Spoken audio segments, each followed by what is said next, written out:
എല്ലാവർക്കും പുതിയൊരു വീഡിയോയിലേക്ക് സ്വാഗതം. നമുക്ക് സോഫ്റ്റ് ആയിട്ടുള്ള കേരള പൊറോട്ട എങ്ങനെ ഉണ്ടാക്കുന്നത് നോക്കിയാലോ. അതിനുവേണ്ടി ഞാനിവിടെ ഒരു അര ഗ്ലാസ് പാലും അര ഗ്ലാസ് വെള്ളം കൂടെ ഒന്നിച്ച് എടുത്തു വെച്ചിട്ടുണ്ട്. ഇനി ഒരു 1.5 ടീസ്പൂൺ പഞ്ചസാര, 1 ടീസ്പൂൺ ഉപ്പ്, ഒരു മുട്ട, ഇത്രയും സാധനമാണ് നമുക്ക് വേണ്ടത് കേട്ടോ. അപ്പം നമുക്കിനി ഇത് ഉണ്ടാക്കാൻ തുടങ്ങാം. അതിന് വേണ്ടിയിട്ട് ആദ്യമേ ഞാൻ ഈ പഞ്ചസാരയും ഉപ്പും പാലും എല്ലാം കൂടി ഒരു പാത്രത്തിലാക്കിയിട്ട് നല്ല രീതിയിൽ മിക്സ് ചെയ്തെടുക്കുന്നുണ്ട് കേട്ടോ. കാരണം ഈ പഞ്ചസാര തരിയോടെ ഇടുന്നതിലും നല്ലത് ഇങ്ങനെ നമ്മൾ ഈ പാലിനകത്ത് മിക്സ് ചെയ്തിട്ട് ചേർക്കുന്നതാണ്. കാരണം അല്ലെങ്കിൽ നമ്മൾ കുഴയ്ക്കുന്ന സമയത്ത് തരിതരിയായിട്ട് കിടക്കും. അപ്പോൾ ഇങ്ങനെ മിക്സ് ചെയ്യുമ്പോഴത്തേക്കും മാവിൻ്റെ എല്ലാ സൈഡിലേക്കും പഞ്ചസാര ഉപ്പും ഒക്കെ പിടിക്കുകയും ചെയ്യും. അതുപോലെ തന്നെ നമുക്ക് തരിതരിപ്പ് മാറി കിട്ടുകയും ചെയ്യും. അപ്പോൾ ഞാനിവിടെ എടുത്തിരിക്കുന്ന പാല് നോർമൽ ടെമ്പറേച്ചറിലുള്ള പാലാണ് കേട്ടോ. അപ്പോൾ നിങ്ങൾ പാലെടുത്താലും മുട്ട എടുത്താലും എപ്പോഴും അത് നോർമൽ ടെമ്പറേച്ചറിലാണെന്ന് ഉറപ്പ് വരുത്തുക. അല്ലെങ്കിൽ നമ്മുടെ പൊറോട്ട നമ്മൾ ഉണ്ടാക്കുമ്പോൾ ശരിയാവില്ല. ഇനി ഇത് ഉപയോഗിച്ചാണ് നമ്മൾ ഈ മാവ് കുഴയ്ക്കുന്നത്. അതിന് വേണ്ടിയിട്ട് ആദ്യം ഞാൻ മുട്ട മാവിലേക്ക് പൊട്ടിച്ചൊഴിക്കുന്നുണ്ട്. ഓക്കെ, എന്നിട്ട് ഈ മുട്ട നമുക്ക് നല്ല രീതിയിൽ മാവിൻ്റെ എല്ലാ സൈഡിലും ആകത്തക്ക രീതിയിൽ നമുക്കൊന്ന് മിക്സ് ചെയ്തെടുക്കണേ. അപ്പോൾ അതിനുവേണ്ടി ഞാൻ ഇവിടെ ഒരു വിസ്ക്കാണ് ഉപയോഗിക്കുന്നത്. കാരണം കൈവച്ച് കുഴയ്ക്കുന്നതിലും വിസ്ക് വെച്ച് കുഴയ്ക്കുമ്പോഴത്തേക്കും പെട്ടെന്ന് നമുക്കത് മിക്സ് ചെയ്തെടുക്കാനും അതുപോലെ എല്ലാ മാവിൻ്റെ എല്ലാ സൈഡിലേക്കും ഈ മുട്ട ചെല്ലാനും ഇങ്ങനെ കുഴയ്ക്കുന്നത് നമ്മളെ സഹായിക്കും കേട്ടോ. അപ്പം വിസ്ക് വെച്ച് കുഴയ്ക്കുന്നത് ഈസി ആയിട്ടും ചെയ്തെടുക്കാനും നമുക്ക് പറ്റുന്നുണ്ട്. അപ്പം ഇനി നമുക്ക് നമ്മൾ എടുത്ത് വെച്ചിരിക്കുന്ന മിശ്രിതം ഉണ്ടല്ലോ, വെള്ളം, പഞ്ചസാര, ഉപ്പും, അത് നമുക്ക് കുറേശ്ശെ ഒഴിച്ചു കൊടുക്കണം. കാരണം ഒന്നിച്ച് ഒഴിച്ചു കൊടുത്തെന്നാൽ ചിലപ്പം വെള്ളം കൂടിപ്പോയെന്നാൽ പിന്നെ നമുക്ക് പൊറോട്ട നമ്മൾ കുഴയ്ക്കുന്ന സമയത്ത് ശരിയാവാതെ വരും. അതുകൊണ്ട് കുറേശ്ശെ ഒഴിച്ചു കൊടുത്തിട്ട് ഈ വിസ്ക് വെച്ച് തന്നെ നല്ല രീതിക്കൊന്ന് കുഴച്ചെടുക്കുക. നമ്മൾ കൈകൊണ്ട് കുഴയ്ക്കുന്നുണ്ട് കേട്ടോ. അപ്പം അതെല്ലാം കഴിഞ്ഞ് നമ്മളെ വെള്ളമെല്ലാം മുഴുവൻ ഒഴിച്ചതിന് ശേഷം നമുക്കിത് കൈകൊണ്ട് നന്നായിട്ട് കുഴച്ചെടുക്കണം. അപ്പം നമ്മളെപ്പോഴും ഇത് കൗണ്ടർ ടോപ്പിലിട്ട് കുഴയ്ക്കുമ്പോഴായിരിക്കും ഇതിന് നല്ല രീതിയിൽ നമുക്ക് കുഴയ്ക്കാൻ പറ്റും അല്ലേ. അപ്പോൾ എനിക്കിവിടെ കൗണ്ടർ ടോപ്പ് ഇല്ലാത്തതുകൊണ്ട് ഞാൻ ഇങ്ങനൊരു ഷീറ്റ്, ഇതൊരു സിലിക്കോണിൻ്റെ ഷീറ്റാണ്, ഞാൻ മീഷോയിൽ നിന്ന് വാങ്ങിച്ചിട്ട്. ഇങ്ങനൊരു ഷീറ്റ് ഞാൻ ഡൈനിങ് ടേബിളിൻ്റെ മേളിലേക്ക് ഇട്ടിട്ട് ഇതിൻ്റെ മേളിലിട്ടാണ് ഇനി ഞാൻ നമ്മുടെ മാവ് കുഴച്ചെടുക്കുന്നത്. അപ്പോൾ കൗണ്ടർ ടോപ്പ് ഇല്ലെന്നോർത്ത് നമ്മൾ വിഷമിക്കേണ്ട കാര്യമില്ല. ഇങ്ങനൊരു ഷീറ്റ് ഉണ്ടെങ്കിൽ നമുക്ക് കൗണ്ടർ ടോപ്പ് പോലെ തന്നെ ഇതും യൂസ് ചെയ്യാം. അപ്പം നോക്കിയാൽ ഞാൻ ഈ മാവെല്ലാം കൂടെ ആ ഷീറ്റിലേക്ക് ആക്കുന്നുണ്ട്. ഇനി നമുക്കിത് നല്ല രീതിക്ക് തന്നെ കുഴച്ചെടുക്കണം. കാരണം നമ്മൾ എത്രത്തോളം നല്ല രീതിക്ക് കുഴയ്ക്കുന്നോ അത്രത്തോളം നമ്മുടെ പൊറോട്ട സോഫ്റ്റ് ആവാനായിട്ട് അത് സഹായിക്കും. അപ്പം ഞാൻ ഏകദേശം ഇത് കുഴച്ചെടുക്കാനായിട്ട് 15 to 18 മിനിറ്റ് ഏകദേശം അത്രയും ഞാൻ കണ്ടിന്യൂസ് ആയിട്ട് കുഴച്ച് നല്ല സോഫ്റ്റ് ആക്കിയിട്ടുണ്ട് മാവ് കേട്ടോ. അപ്പം ഞാൻ എടുത്ത് വെച്ചിരുന്ന അരക്കപ്പ് പാലും അരക്കപ്പ് വെള്ളം കൂടെ ചേർത്തിട്ട് 1 കപ്പാക്കി എടുത്തല്ലോ. അപ്പം എനിക്ക് അത് ഫുള്ളും ഇതിലേക്ക് മതിയായിരുന്നു. പക്ഷേ നിങ്ങളുടെ കയ്യിലിരിക്കുന്ന മൈദയുടെ ക്വാളിറ്റി അനുസരിച്ച് ചിലപ്പോൾ വെള്ളത്തിന് അങ്ങോട്ടും ഇങ്ങോട്ടും വ്യത്യാസം വരും കേട്ടോ. അപ്പം നിങ്ങളതൊന്ന് അഡ്ജസ്റ്റ് ചെയ്ത് കൊടുക്കുക. അപ്പം ഞാനിത് കുഴയ്ക്കുന്ന സമയത്ത് നമ്മളുടെ ഓയിലും പിന്നെ ബട്ടറും കൂടെ മിക്സ് ചെയ്തിട്ട് ഇവിടെ സൈഡിൽ വെച്ചിട്ടുണ്ട്. അപ്പോൾ അത് ഞാൻ കുറേശ്ശെ കയ്യിൽ തേക്കുന്നുണ്ട് കേട്ടോ. കാരണം നമ്മുടെ കയ്യിൽ ആ മാവ് ഒട്ടിപ്പിടിക്കാതിരിക്കാനായിട്ട്. അപ്പോൾ അത് ഇടയ്ക്ക് ഇട്ടിട്ടാണ് ഞാനിങ്ങനെ കുഴയ്ക്കുന്നത് കേട്ടോ. അപ്പോൾ നമുക്കിത് കുഴയ്ക്കുന്ന സമയത്ത് ഇങ്ങനെ വലിച്ച് സ്ട്രെച്ച് ചെയ്ത് കുഴയ്ക്കുകയാണെങ്കിലുണ്ടല്ലോ നമ്മുടെ പൊറോട്ടയ്ക്ക് നമ്മൾ വീശി അടിക്കുന്ന സമയത്തുണ്ടല്ലോ അപ്പം നല്ല രീതിയിൽ നമുക്കത് കിട്ടും. നല്ല തിന്നായിട്ട് പരത്തിയെടുക്കാൻ അത് നമ്മളെ സഹായിക്കും കേട്ടോ. അപ്പോൾ അതേ നല്ല രീതിയിൽ തന്നെ കുഴച്ചെടുക്കുക. ഞാനിപ്പോൾ ഇവിടെ മാക്സിമം നിങ്ങൾക്ക് എത്രത്തോളം കുഴയ്ക്കാൻ പറ്റുമോ അത്രത്തോളം കുഴയ്ക്കുക. കാരണം എത്രത്തോളം നമ്മൾ നന്നായിട്ട് കുഴയ്ക്കുന്നോ അത്രയും നമ്മുടെ പൊറോട്ട സോഫ്റ്റ് ആയിട്ട് കിട്ടും. അപ്പം ഞാൻ പറഞ്ഞ പോലെ തന്നെ ഞാൻ 15 മിനിറ്റ് കൂടുതൽ എടുത്തിട്ടുണ്ട് അപ്പം കുഴയ്ക്കാനായിട്ട്. ഇപ്പോൾ ഇതിങ്ങനെ ഷീറ്റ് നീങ്ങുന്ന ഞാൻ ഈ ഡൈനിങ് ടേബിളിൻ്റെ മേളിലിട്ടിരിക്കുന്നതുകൊണ്ട് കേട്ടോ.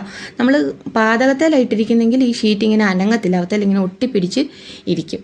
പക്ഷേ ഇത് ഡൈനിങ് ടേബിളിൻ്റെ മേളിൽ ഓൾറെഡി ഒരു കവറുണ്ടല്ലോ.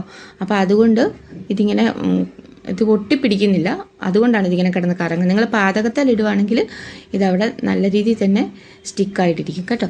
അപ്പം നല്ലൊരു പ്രോഡക്റ്റാണ് ഇത് കേട്ടോ. നമുക്ക് ഇങ്ങനെയുള്ള അവസരങ്ങളിലൊക്കെ ഒരുപാട് യൂസ് ആകും. ഇനി നമുക്ക് ചപ്പാത്തി പലകയൊക്കെ ഇല്ലെങ്കിൽ അങ്ങനെ ചപ്പാത്തിയൊക്കെ ഉണ്ടാക്കാനാണെങ്കിൽ തന്നെ ഇത് നമുക്ക് ഉപയോഗിക്കാൻ പറ്റും. അപ്പം നോക്കിയാൽ ഞാൻ നല്ല രീതിയിൽ തന്നെ ആ മാവ് കുഴച്ചെടുത്തിട്ടുണ്ട്. ഇനി നമുക്ക് കുഴച്ചതിന് ശേഷമുണ്ടല്ലോ അപ്പോൾ ഇടയ്ക്കും കൊച്ചെന്തോ പറഞ്ഞു കേട്ടോ. അപ്പം ഞാൻ അങ്ങോട്ട് ശ്രദ്ധിക്കാൻ പോയത്, അത് അവിടെ സ്റ്റക്കായത്. അപ്പോഴത്തേക്കും നമുക്കിനി ഇത് നല്ല രീതിയിൽ കുഴച്ച് കഴിഞ്ഞിട്ട് ഞാനൊരു 2 മണിക്കൂർ 2-3 മണിക്കൂർ മിനിമം 1 മണിക്കൂറെങ്കിലും നിങ്ങൾ വെക്കണം നമ്മുടെ മാവൊന്ന് റെസ്റ്റ് ചെയ്യാൻ വേണ്ടിയിട്ട്. ഞാനിവിടെ ഏകദേശം ഒരു 3 മണിക്കൂർ വെക്കുന്നുണ്ട് കേട്ടോ. 3 മണിക്കൂർ വെച്ചതിന് ശേഷമാണ് ഞാൻ പതുക്കെ പൊറോട്ട ഉണ്ടാക്കാൻ തുടങ്ങുന്നത്. അപ്പോഴത്തേ നമ്മുടെ മാവെല്ലാം നല്ല രീതിയിൽ മിക്സ് ചെയ്തിട്ടുണ്ട്. ഇനി നമുക്കിതിലേക്ക് കുറച്ച് എണ്ണ തടവി കൊടുക്കണം. എണ്ണ തടവിയിട്ടാണ് ഞാൻ ഇതെടുത്ത് വെക്കുന്നത്. ഞാൻ നനഞ്ഞ തുണി കൊണ്ടൊന്നും മൂടി വെക്കുന്നില്ല. ഇടയ്ക്കൊരു കുഞ്ഞി കൈ കാണുന്ന കണ്ടോ, എൻ്റെ മോനാട്ടോ. അപ്പോൾ നനഞ്ഞ തുണി കൊണ്ട് ഞാൻ മൂടി വയ്ക്കുന്നില്ല, മറിച്ച് ഞാനിത് എണ്ണ പുരട്ടിയിട്ട് ഒരു പാത്രത്തിലിട്ട് അടച്ചു വയ്ക്കുകയാണ് ചെയ്യുന്നത്. അപ്പം നോക്കി അവൻ ആ സൈഡിൽ ഇരുന്ന് പഠിക്കുന്നുണ്ട് കേട്ടോ, അതുകൊണ്ട് അവൻ്റെ ഫയലൊക്കെ ഇടയ്ക്ക് കാണുന്നത്. ഞാൻ വീഡിയോ എടുത്തപ്പോൾ അതൊന്നും ശ്രദ്ധിച്ചില്ല, സോറി. അപ്പം നോക്കി ഞാൻ ആ മാവെടുത്ത് നമ്മളുടെ ഒരു നല്ല കാസ്ട്രോളിൻ്റെ ഒരു പാത്രത്തിൽ നന്നായിട്ട് എയർ ടൈറ്റായിട്ട് അടച്ചു വെച്ചിട്ടുണ്ട് കേട്ടോ. ഇനി ഒരു 3 മണിക്കൂറിന് ശേഷം നമുക്കിനി ഇത് ഉണ്ടാക്കാൻ തുടങ്ങാവേ. അപ്പം ഞാൻ പറഞ്ഞതുപോലെ തന്നെ ബട്ടറും എണ്ണയും കൂടെയുള്ള മിക്സ് ചെയ്ത ഓയിലാണ് ഞാനിവിടെ ഇത് ഫുൾ ഉണ്ടാക്കാനായിട്ട് ഉപയോഗിച്ചിരിക്കുന്നത് കേട്ടോ. അപ്പോൾ ഞാനതൊരു സൈഡിൽ വെച്ചിട്ടുണ്ട്. ഇനി നമുക്ക് ഓരോന്നെടുത്ത് നമ്മുടെ ബോളാക്കി എടുക്കാം. അപ്പോൾ ബോളാക്കുമ്പോഴത്തേക്കും നമ്മൾ കുറച്ച് മാവെടുത്തിട്ട് ഉള്ളിലേക്ക് ഇങ്ങനെ പ്രസ് ചെയ്ത് നല്ല ടൈറ്റാക്കി കൊടുത്തിട്ട് വേണം നമ്മൾ ബോളാക്കി മാറ്റി വയ്ക്കാനായിട്ട്. അപ്പോൾ ഞാൻ അങ്ങനെ ചെയ്തതിന് ശേഷം നമ്മളുടെ ആ ബട്ടറിലും ഓയിലിലും മുക്കിയിട്ട് സെയിം പാത്രത്തിൽ തന്നെ വെച്ച് അടച്ച് വയ്ക്കുന്നുണ്ട്. അപ്പോൾ നമ്മളിങ്ങനെ ടൈറ്റാക്കി കൊടുക്കുമ്പോഴല്ലോ നമ്മൾ വീശി അടിക്കുന്ന സമയത്ത് നമ്മുടെ പൊറോട്ട ഒരുപാട് പൊട്ടിപ്പോകാതിരിക്കാനായിട്ട് സഹായിക്കും. അല്ലെങ്കിൽ നമ്മളിങ്ങനെ അടിക്കുന്ന സമയത്ത് അത് പൊട്ടിപ്പോകാനായിട്ടുള്ള സാധ്യതയുണ്ട്. അപ്പോൾ ഇങ്ങനെ നമ്മൾ ചെയ്യുമ്പോഴത്തേക്കും പൊട്ടിപ്പോകാതിരിക്കും കേട്ടോ.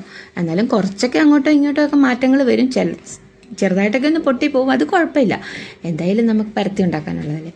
അപ്പോൾ ശരി, ഞാൻ എല്ലാം തന്നെ അതേപോലെ തന്നെ ബോളാക്കിയിട്ട് നമ്മുടെ ബട്ടറിലും ഓയിലിലും കൂടെ പ്രസ് ചെയ്തിട്ട് അടച്ച് ഒരു പാത്രത്തിൽ വെക്കുന്നുണ്ട് കേട്ടോ. അപ്പം ഞാനിതെല്ലാം കൂടെ ഒരു പാത്രത്തിൽ ഇങ്ങനെ അടച്ച് വെച്ചതിന് ശേഷം ഒരു 10 മിനിറ്റും കൂടെ വെക്കും. അപ്പം ഇപ്പോൾ 3 hour 10 minutes. അപ്പോൾ അത്രയുമാണ് ഞാനിത് റെസ്റ്റ് ചെയ്യാൻ കൊടുത്ത സമയം കേട്ടോ. അപ്പം ഞാൻ 10 മിനിറ്റ് അതങ്ങനെ വെച്ചതിന് ശേഷം ഞാൻ എടുത്തിട്ടുണ്ട്. ഇനി നമുക്കിത് പരത്താനായിട്ട് തുടങ്ങാം. അപ്പം നമുക്ക് പൊറോട്ടയുടെ ഷേപ്പിലാക്കി എടുക്കണ്ടേ. അപ്പോൾ അതിന് വേണ്ടിയിട്ട് ഞാനിവിടെ ഇപ്പം കൈകൊണ്ട് വേണമെങ്കിൽ ഫുള്ള് നിങ്ങൾക്ക് ഇങ്ങനെ പരത്തിയെടുക്കാം, പക്ഷേ എനിക്ക് കൈകൊണ്ട് അങ്ങനെ അത്ര പരത്താനായിട്ടുള്ള വശമില്ല. അപ്പോൾ അതുകൊണ്ട് ഞാനിവിടെ ഒരു ചപ്പാത്തി തടി ഉപയോഗിച്ചിട്ട് നല്ല രീതിക്ക് തന്നെ ഇത് റൗണ്ടാക്കി എടുക്കുന്നുണ്ട് കേട്ടോ. അപ്പോൾ ഷേപ്പൊന്നും വേണമെന്നില്ല, കാരണം നമ്മളിത് വീശി അടിക്കാനുള്ളതാണല്ലോ. അപ്പം നോക്കിയാൽ ഇപ്പം ഞാൻ പതുക്കെ ഒന്ന് വീശി അടിക്കുന്നുണ്ട്. ചെറുതായിട്ട് സൈഡൊക്കെ പൊട്ടുന്നുണ്ട്, കുഴപ്പമില്ല.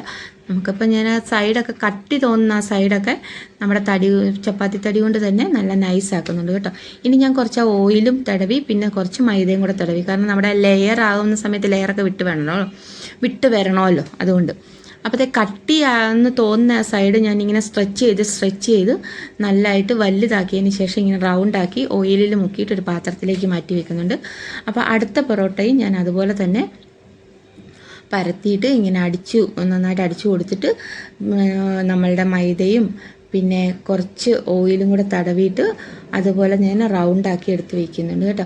അപ്പോൾ നോക്കിയാൽ സൈഡൊക്കെ കട്ടിയുള്ള സൈഡൊക്കെ നമ്മൾ മാക്സിമം തിന്നാക്കണം കേട്ടോ, അല്ലെങ്കിൽ നമ്മുടെ പൊറോട്ട കട്ടിയായിപ്പോൾ ഉണ്ടാക്കുന്ന സമയത്ത് എത്രത്തോളം നമുക്ക് തിന്നാക്കാൻ പറ്റുമോ അത്രത്തോളം തിന്നാക്കുക. ഇനി പൊടിയിടുക, ഓയിലൊഴിക്കുക, ഇതുപോലെ ഒരു നടുവേന്ന് വകഞ്ഞു കൊടുത്തിട്ട് 2 സൈഡിലേക്ക് ഇങ്ങനെ ആക്കി വെക്കുക. പിന്നെ കട്ടിന്ന് നിങ്ങൾക്ക് തോന്നുന്ന സൈഡ് ജസ്റ്റ് ഇതുപോലെ ഒന്ന് സ്ട്രെച്ച് ചെയ്ത് കൊടുത്തിട്ട് നമുക്ക് അതിൻ്റെ ആ തിക്നെസ് ഒന്ന് കുറച്ചെടുക്കാൻ സാധിക്കും കേട്ടോ. അപ്പോൾ ഞാൻ ഇങ്ങനെയാണ് ഇത് ഉണ്ടാക്കുന്നത്. എപ്പോഴും ഞാൻ ഇങ്ങനെ തന്നെ ഉണ്ടാക്കുന്നത് കേട്ടോ, കാരണം ഇങ്ങനെ ഉണ്ടാക്കുമ്പോൾ എനിക്ക് പെർഫെക്റ്റായിട്ട് കിട്ടുന്നുണ്ട്, നല്ല രീതിയിൽ തന്നെ പെർഫെക്റ്റായിട്ട് കിട്ടുന്നുണ്ട്. അപ്പം നോക്കിയാൽ ഞാൻ മാക്സിമം സ്ട്രെച്ച് ചെയ്ത് വലുതാക്കിയിട്ട് ഇനി നമുക്കിത് റൗണ്ടാക്കി വയ്ക്കാം കേട്ടോ. ഇതുപോലെ തന്നെ നമുക്ക് എല്ലാം ഒന്നും ഉണ്ടാക്കി മാറ്റി വയ്ക്കാവേ. അപ്പം ഞാൻ ഇത് റൗണ്ടാക്കി എടുത്ത് നമ്മളുടെ എണ്ണയിലും മുക്കിയിട്ട് നമുക്ക് ആ പാത്രത്തിലേക്ക് എടുത്ത് മാറ്റി വെക്കാം. അപ്പം നമുക്ക് എല്ലാ പൊറോട്ടയും ഇങ്ങനെ തന്നെ ഉണ്ടാക്കിയെടുക്കാം കേട്ടോ. ഓക്കെ, അപ്പം ഞാൻ എല്ലാ പൊറോട്ടയും ഏകദേശം ഈ ഒരു മെത്തേഡ് ഉപയോഗിച്ച് തന്നെയാണ് ചെയ്തത്. അപ്പം ഇതെല്ലാം നമുക്കെടുത്ത് മാറ്റി വെച്ചിട്ട് അടുത്തത് നമുക്കിങ്ങനെ തന്നെ ഉണ്ടാക്കിയെടുക്കാം.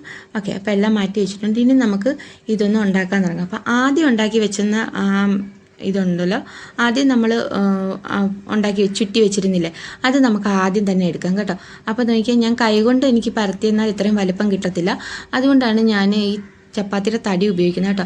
നമ്മൾ ഒരിക്കലും ഒരുപാട് പ്രസ് ചെയ്യില്ല, നൈസായിട്ട് ഇങ്ങനെ റൗണ്ടിൽ ഇങ്ങനെ നമ്മൾ പരത്തിയെടുക്കണം. അപ്പം നമുക്ക് നല്ലതായിട്ട് തിന്നായിട്ട് കിട്ടും. കാരണം മാക്സിമം തിന്നാക്കിക്കോ, എത്രത്തോളം നമുക്ക് തിന്നാക്കാൻ പറ്റുമോ അത്രത്തോളം തിന്നാക്കിക്കോ, കുഴപ്പമില്ല.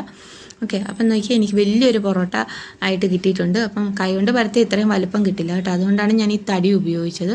അപ്പോൾ ഇനി നമുക്കിത് പാനിലിട്ടൊന്ന് ചുട്ടെടുക്കാം. വാ.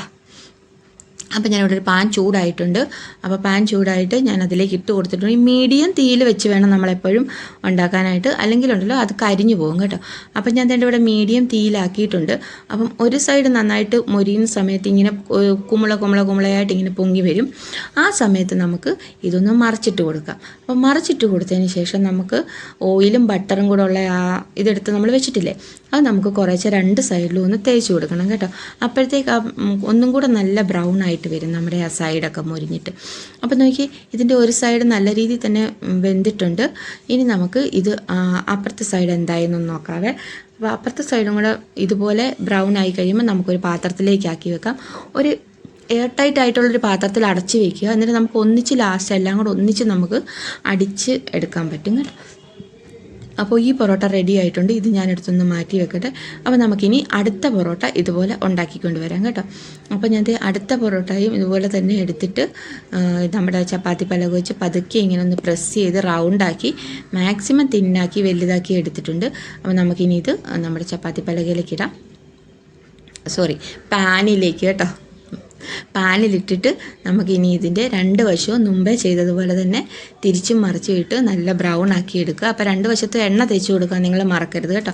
നിങ്ങൾക്ക് വേണമെങ്കിൽ പാം ഓയിലോ അല്ലെങ്കിൽ ഡാൽഡയോ നെയ്യോ എന്ത് വേണമെങ്കിലും ഉപയോഗിക്കാം കേട്ടോ. അപ്പോൾ ഞാനിപ്പം ബട്ടറും എണ്ണയും കൂടെ മിക്സ് ചെയ്തിട്ട് ഉപയോഗിച്ചതേ ഉള്ളൂ. ഇതിന് പകരം എണ്ണ മാത്രമായിട്ടാണ് നിങ്ങൾക്ക് ഉപയോഗിക്കുക. അപ്പം നമ്മുടെ എല്ലാ പൊറോട്ടയും ഞാൻ അങ്ങനെ ഉണ്ടാക്കി എടുത്തിട്ടുണ്ട്.